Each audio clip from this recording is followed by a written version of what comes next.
So first of all, where we were before we left off. So Aidan, would you like to come up and do your lightning talk? Thank you.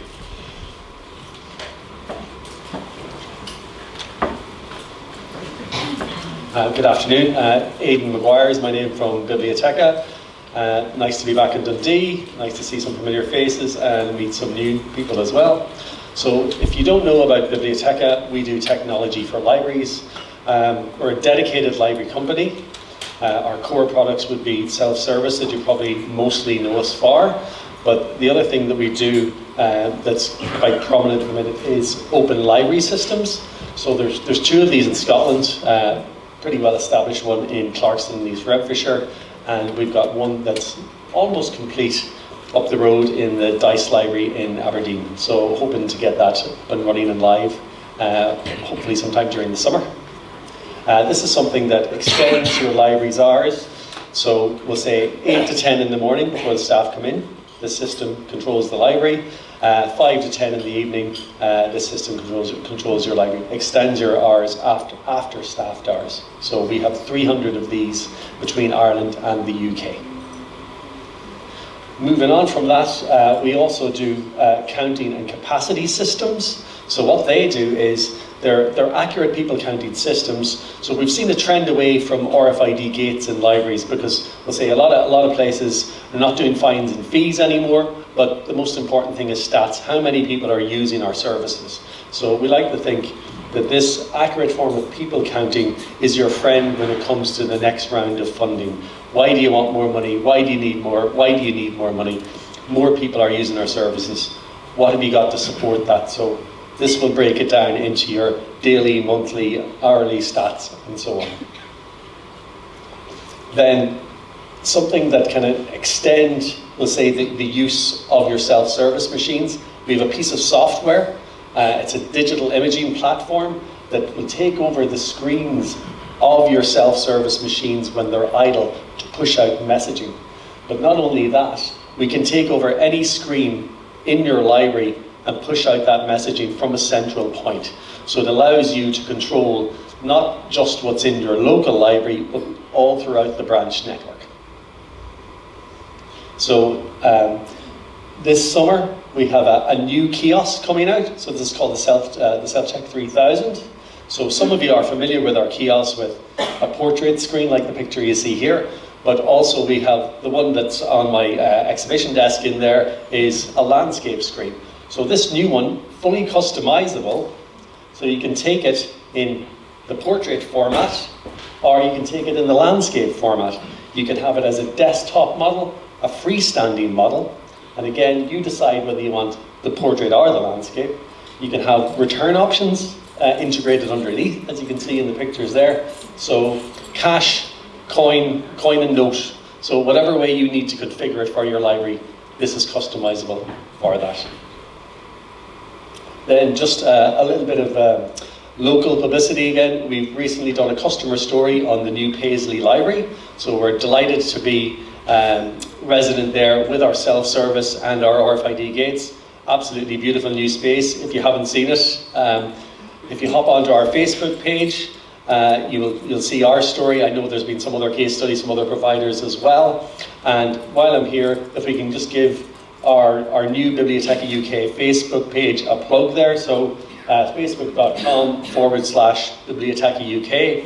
If you or your libraries use Facebook, I'd be delighted if you'd give us a follow and you can see what's going on with ourselves.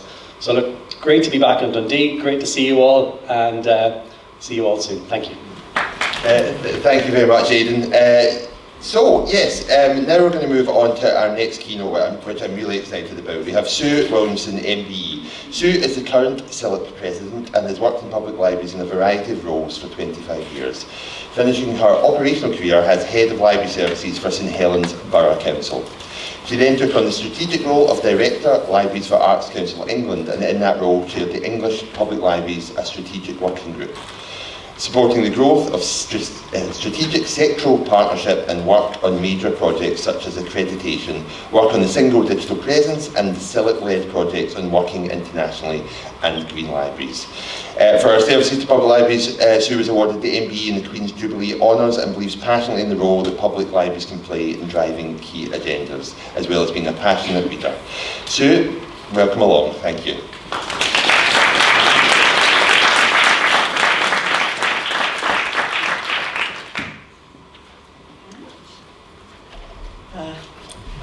Good afternoon, everyone. Thank you very much, Sean, for such an amazing introduction. Thank you also for inviting me to be your keynote speaker today. I'm sorry you've got the after lunch session, and I'm sure you'd all rather have a nap, but nonetheless, you stuck with me for a while. As Sean said, my name is Sue Williamson, and I have the honour to be President of CILIP for 2024. I thought I'd start by talking a bit about me and my career in libraries, and then say something about how I see the future, about the role of CILIP, and then about what you might be able to do and some next steps. So this is me now, but let's go back a bit. I started my career here in Scotland in the late 90s. I did the Certificate for Senior Library Assistants through Telford College and Edinburgh University at Elgin College. And that was 1 day a week for 2 years, which happily mirrored the length of time that we were staying in Scotland.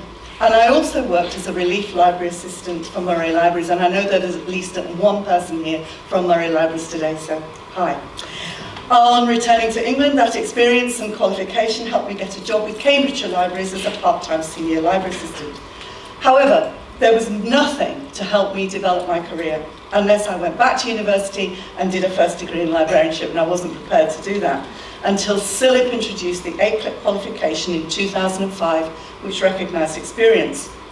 I'm proud to have been in that first cohort to achieve ACLIP, and at the same time I did the ILM Certificate in Management Studies, feeling that management skills would be invaluable in a modern library service, and then as soon as I could I went on to Charter. So I'm equally proud to call myself a Chartered Librarian. I did several jobs for Cambridgeshire and was lucky that key people who'd worked there for a long time chose to retire just as I was gaining the right amount of skills and experience to make me eligible to apply for their roles. In my 14 years there, I managed libraries, I worked on a specialist team, I managed operational clusters and areas, and I finished as operations manager for the county.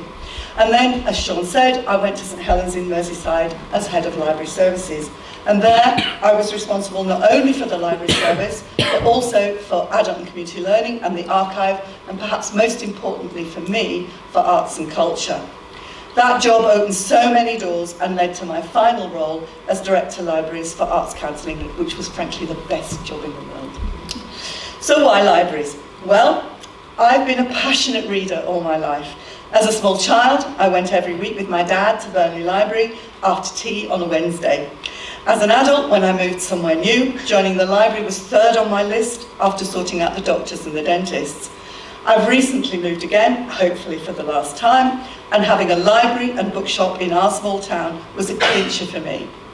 I love libraries because I'm a reader, but clearly, as well as supporting access to reading, public libraries are also vital in supporting their communities in other ways.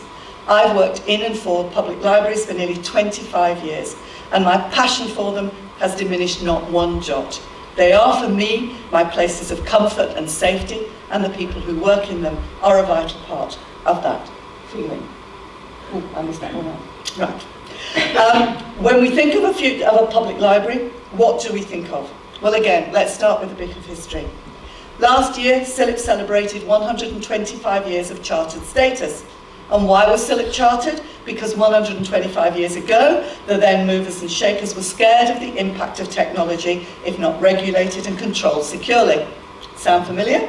And what was that scary technology? Well, it was the telegraph and not the newspaper, I hasten to add. The point is that society was on the cusp of major change, and the public library network was seen as the key to developing understanding and equipping people with the necessary skill sets. This was true when the People's Network was introduced in the late 1990s, and now, as artificial intelligence emerges as a new and potentially very powerful change instrument, it remains true today. Public libraries also became known as the University of the Poor. providing educational material and information resources for those who could not afford to stay in full-time education. We're currently deep into an election campaign, and this year, countries that are home to nearly half the world's populations will hold elections. All political parties are concerned about the potential influence that fake news and misinformation might have. Look at Brexit. Look at what's going on in America today, and the recent issues in both Westminster and Holyrood, and the criticism of the BBC for giving time to those to whom they are giving time and platform. Whatever your political views, those examples enable us to understand the potential of spin and thought manipulation. George Orwell must be turning in his grave. Libraries stand for verified and verifiable information provision. They are inclusive. I'm not going to use the word neutral after the last thing. And they are inclusive and respectful places which can support people to find the information that enables them to make informed decisions about what they think. The ethics and values of our profession, which are at the heart of all the work that CILIP does, have never been so important. We do indeed live in challenging times. Public libraries became a statutory service under the Public Libraries and Museums Act of 1964, when they were placed under the superintendence of the Secretary of State. We frequently complain about the non-specific nature of that act, but we need to reflect that when that law was promulgated, people simply could not conceive of a time when libraries would not be recognised as a crucial support for all citizens, providing access to information and learning regardless of financial circumstance. I find it simply unbelievable that our public libraries have become so sidelined.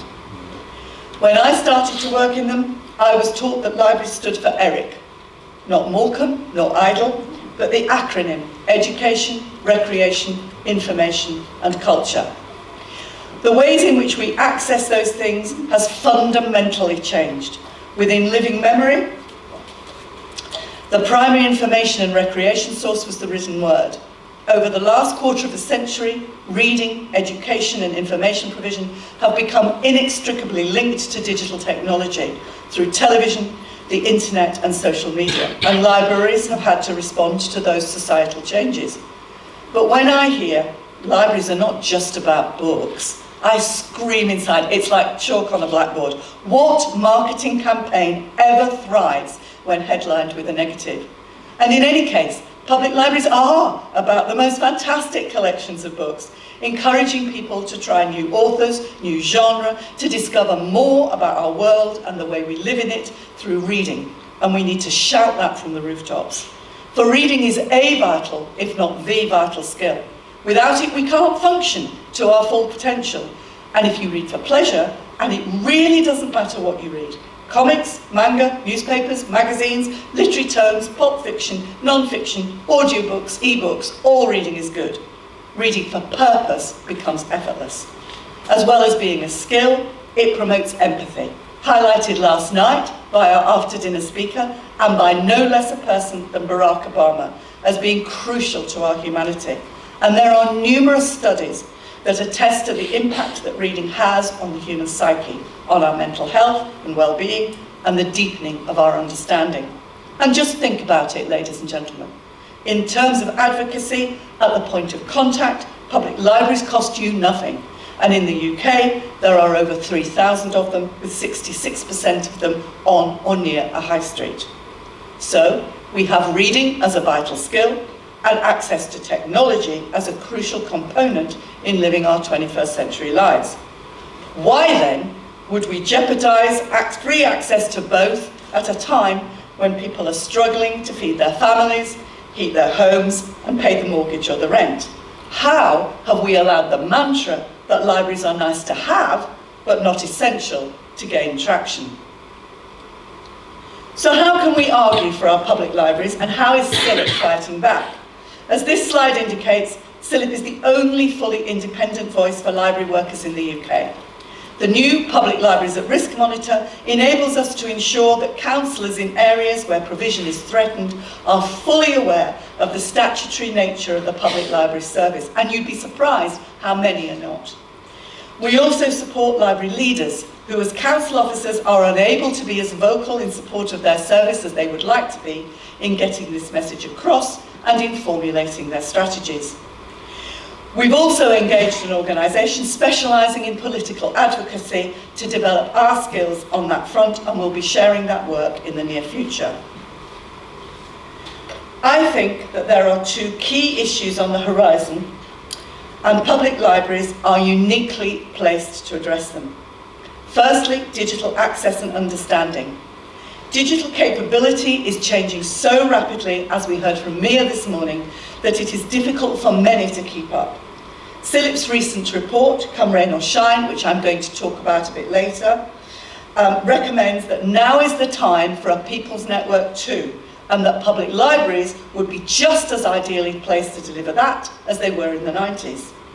This time, learning from our experience and our mistakes, it will be vital to factor in depreciation costs and the need to ensure that staff training keeps pace with future change, because libraries have struggled to keep up over the past 20 years on both those counts. We need to recognise the pivotal role that libraries should continue to play in keeping our citizens digitally aware and competent, and ensure that doesn't happen again. Secondly, loneliness and isolation are becoming increasingly widespread, particularly in an ageing population. Libraries help to overcome social isolation by giving our communities a sense of place and belonging, helping people to forge connections and promoting inclusivity and understanding. And public libraries are the front face of the local authority, supporting councils to interact with their constituents. But I think that they've forgotten that and completely lost sight of it. While public libraries have been faced with shrinking budgets and reduced capacity to meet their demand, it's a testament to the commitment, integrity and creativity of public library staff that their services have continued to deliver life-changing work for their communities. During the pandemic, for example, public libraries were declared essential services. The customer care skills of staff were exemplary, as was their ability to be flexible and responsive to public need, providing information and vital access to online services, supporting their communities in a time of crisis, which I think I would now add to the ERIC acronym in terms of defining libraries' mission. Staffing crematoria, organising supply lines, using their makerspaces to provide PPE, and moving their regular activity online very swiftly. And all of this generated much admiration. Health libraries and the House of Commons Library were crucial in supporting medical staff and government to have the up-to-date information on the progress of the disease, the work on vaccination and suggested treatments. They did the research and collated it so that exhausted medics and politicians didn't have to. Academic libraries supported students to continue to study at home, and professors to do research crucial to developing a response to the crisis on both medical and societal levels. It's time we capitalise on that and ask local authorities and central government why, if libraries were designated an essential service during a time of crisis, they are less essential now. In the face of a future crisis, where else would government turn to find a network trusted by the community and ready to step up to deliver those essential services and messages? And it's not unusual to find a member of the library service on the staff, on the council's emergency boards, you know, what to do in the event of a bomb attack or something like that. But libraries are not simply supplicants asking for more resource. Yes, to be truly effective, they need more, not less. But in a 2023 report commissioned by Libraries Connected, Libraries for Living and for Living Better, research showed that England's public libraries alone generate £3.4 billion a year, following landmark analysis by economists from the University of East Anglia. Investing in libraries is an investment in the future of our communities. I know this, and I'm sure you know this, but so many people do not. Pre-pandemic, according to Libraries Connected, there were 7.6 million active library users, with 33% of adults using public library online resources, but we're not getting that message out there strongly or loudly enough. Nick Poole, until recently our CEO at CILIP, once said to me, "Advocacy isn't part of the job, Sue, it is the job." and that has never been more true. Last year, to celebrate 125 years of CILIP receiving its Royal Charter, we invited nominations for a list of 125 future leaders in our sector. These vibrant, energetic and enthusiastic young people give me hope for the future because they believe in our profession so strongly, and I'm quite sure that in this audience I'm looking at, and indeed have spoken to, many more who would make me feel as confident in that future. When I was head of service, writing my annual service plan, I always produced a golden thread document which showed how every single person in my service contributed, what they did that helped me grow and develop and ultimately sell our library service both to our customers and to our masters. That created a climate where everybody felt part of a team and they came to me with their ideas. And I feel so strongly that encouraging innovative thought and challenge is an important element of leadership. And that leads me very neatly to the CILIP strategy document, Come Rain or Shine, and how it seeks to address some of the current issues we face, such as austerity and lack of awareness of the role that libraries can and do play in our 21st century society, because it highlighted leadership in our sector to be crucial to future success. It also found it to be imperative that we all find a way to restore the level of visits and usage that libraries have always enjoyed to pre-pandemic levels. This is the most important benchmark of both success and relevance. To develop Come Rain or Shine, CILIP worked with library staff and library leaders. I nearly said losers then, leaders and users, sorry. As public libraries are not a single united entity, but managed through disparate local authorities and some devolved governance models, one solution cannot fit all. However, there needs to be an approach which, while adaptable to particular circumstances, is also recognised as a cohesive library response, something that we can hang our hats on. Come Rain or Shine is based on the emerging theory of futures literacy.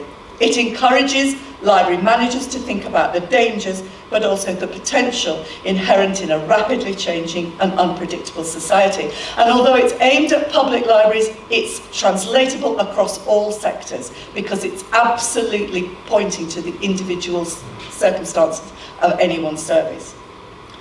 In developing this document through workshops, we explored 8 current trends and their impact on public libraries. The underlying premise is that the unpredictability and pace of change are buffeting us. This approach encourages us to think differently about how we find solutions. So, Come Rain or Shine is supported by the Future Libraries Toolkit, which looks at the trends that will shape and reshape the daily lives of library users and the publicly available data to help identify areas for new and emerging needs. For example, one chart maps the distribution of libraries to projected population growth, enabling us to see areas of current low library service provision where population growth is anticipated, and that strengthens the argument for investment where libraries will most be needed. Another data set examines the proportion of the population over 65, where loneliness, as I said before, is a key factor of poor health. It looks at how to use these insights to imagine how library services can adapt and evolve to meet those needs, and using the resulting scenarios, narratives, and possible futures to strengthen the case for funding. So questions you might ask could include, what's the population profile going to be in my area? Am I shaping the services to meet that emerging demographic? It's designed to be downloaded and used to run 2 workshops or 1 longer session. The first part enables you to learn about futures literacy and start to develop your own thinking about how the needs of your users will change in the decade ahead. The second part uses 4 lenses, and this is so typical of the UK, I cannot tell you, through which to visualise a set of future scenarios for your library service and help you to think about how you can plan to adapt your work to address them, and they're based around the weather. So the 4 scenarios are presented as 4 different weather analogies. Storm warning, which is the worst case, sunshine and showers, which is a mixed forecast, blue sky days, a brighter future for all, and another grey day, just more of the same. Ben Lee, the Director of Shared Intelligence and author of the report, wrote an article about it in the April-May edition of Information Professional, and both the report and the accompanying toolkit are freely available on the CILIP website to download. We really encourage you to make use of it to help you prioritise and test the potential resilience of your strategic planning. By using a SWOT analysis, you can identify the key areas you need to focus on and develop a response, such as in this slide. That's just one example of one of the things that you might find. And at the end of the process, you'll have a strategic direction and a set of practical initiatives to deliver it.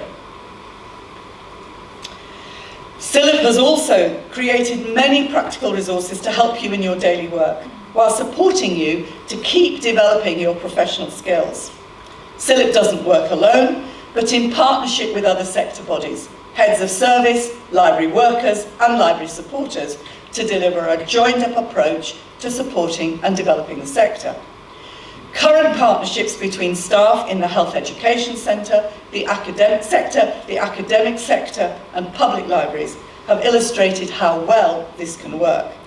And I think that the climate is right for more partnership working across library sectors, and that one consummation devoutly to be wished would be secondments or shadowing opportunities arising from these partnerships, which would ultimately facilitate staff moving between library sectors and develop understanding. I challenge you all to think about how we could enable this.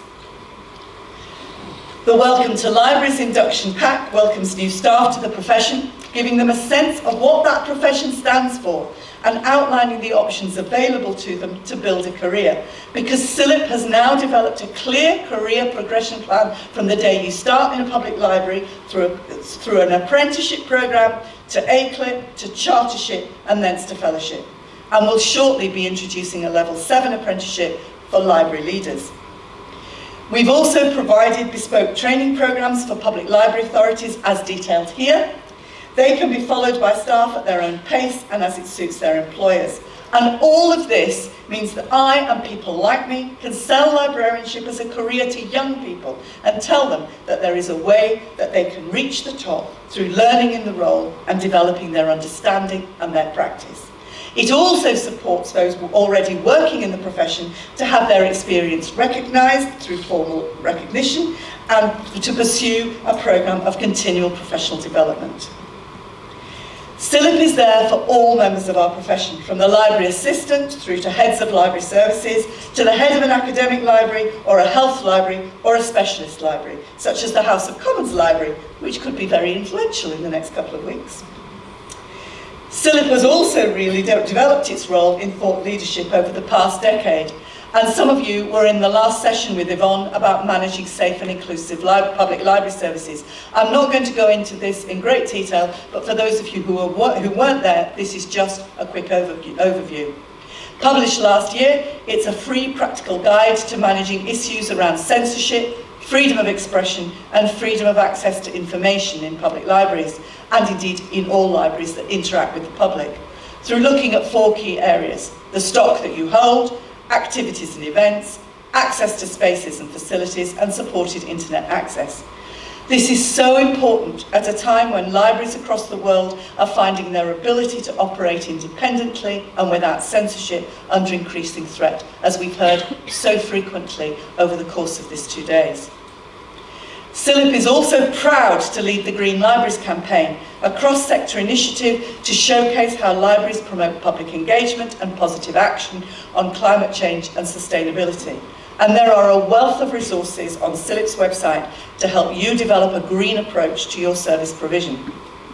And last November at Keynote in London, CILIP held the inaugural Libraries Rewired conference, which was so successful that plans are afoot to hold it again this autumn. The field of digital technology is expanding so quickly and is of paramount importance for the future of our profession. We need to ensure that library staff are keeping pace with developments. CILIP offers wider professional support to all its members in developing their career. We believe in our ability as information professionals to help the world make better decisions. The Professional Knowledge and Skills Base, or PKSB, is a fantastic tool for all to assess and measure where they are in their career and to help them reflect upon and evidence their expertise as they present themselves for annual assessment or changes in roles. And chartered status is still the aspirational benchmark for our profession, and now, through the apprenticeship and ACLIP route, is open to all who work in libraries. And these are some of the other benefits that membership offers. For me, it's always been about being part of a professional network that offers support, professional stimulation, validation and recognition for the work that I've always been so proud of. It is we, the members of CILIP, who make CILIP a force to be reckoned with and who collectively give our profession a powerful voice. The larger the membership, the stronger the support we can harness from partnerships we create, the louder that voice will be. And for those who would find the cost prohibitive, we do have options to help. Finally, ladies and gentlemen, libraries are about people and not about buildings. Their ability to operate at community level is their unique selling point. But there is also a need for us to look across the sector at how we can work together to highlight the role that all libraries play in supporting people to function more efficiently and comfortably in the 21st century. How do we respond collectively to national agendas of loneliness, digital literacy, health literacy, simple literacy? How do we support citizens in our communities to lead more active, engaged and informed lives and help them meet some of the challenges such as the cost of heating their homes or the move to more environmentally conscious activity? How do we support cutting-edge research and make sure that we are fulfilling the needs of an inquiring citizenry by providing the information that they need? And how do we keep our profession relevant and allied to growth and change and support social mobility? Libraries are active in all these spheres and more, but so many people are unaware and unappreciative of the role that they play. So once again, I say to you, advocacy is the job, not part of the job, for every single one of us. So, ladies and gentlemen, my challenge to you, in whatever part of the sector you work, is firstly to keep challenging yourselves to grow and develop in our profession. What have you learnt recently? What are the key issues facing your service and your sector? What will your approach be to those issues? And how can you influence a dynamic response? And then secondly, to change invalid perceptions of what libraries are, and to keep challenging the view that they are simply nice to have and not essential pillars of our civilization, through their dissemination of knowledge, their encouragement of culture and empathy, and the ways in which they make challenging, emerging technology and change fun and exciting, and thereby support that social mobility. For those of you who've read The Name of the Rose by Umberto Eco, in medieval times, those who had access to books had power. Today, those who can provide access to information and resources that inform, educate, and enrich our lives have the potential to have that same power and influence. We need to go out and use it together as a strong, vibrant, and united professional community. Thank you for listening, and thank you for your patience.